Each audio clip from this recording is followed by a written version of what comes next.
Chief గెస్ట్గా రావడం జరిగింది. రిపబ్లిక్ డే సెలబ్రేషన్ మన పిల్లలతో గడుపుకోవడానికి వచ్చానండి. ఇక్కడ పరిస్థితులు చూసినట్లయితే మనకు 75 మంది ఆడపిల్లలు ఇక్కడ ఉన్నారు.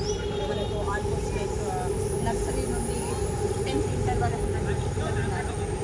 ఫెసిలిటీస్ చూస్తే చాలా కొంచెం వాళ్ళకి మన హెల్ప్ అవసరం అనేది అనిపించింది. చీఫ్ గెస్ట్గా రావడం అనేది ఒక సైడ్ పెడితే ఇలా రీచ్ అయినప్పుడు ఎక్కడ ఏమున్నాయి, ఎక్కడ ఎవరికి మన అవసరం ఉంది అనేది చూడడానికి మనకు దొరుకుతున్నట్టు ఇటువంటి ఆపర్చునిటీని సో సద్వినియోగం చేసుకోవాలనుకున్నాను. పిల్లలకి మెయిన్ వాష్రూమ్స్ అవన్నీ బాగాలేవండి.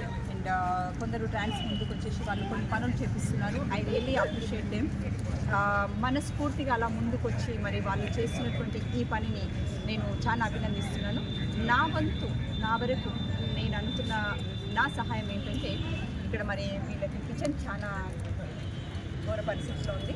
మరి నా వరకు నేను కిచెన్ మొత్తం రెనోవేషన్ చేసిస్తాను అనేది నేను ముందుకు వస్తున్నాను. అదేవిధంగా రాండి మీరు ఇక్కడ మనకు సికింద్రాబాద్లో జస్ట్ పిల్లలు ఇవ్వరండి మదర్ తెరిసా స్టాచ్యూ పక్కలోనే ఉన్నారండి మన పిల్లలు. ఇక్కడ రాండి, వాళ్ళకి మన అవసరం ఉంది. ఐ మీన్ మనందరి అవసరం పిల్లలకి ఇక్కడ ఉంది. సో మీ వరకు వీలైన సహాయం చేయించాలి అంతే.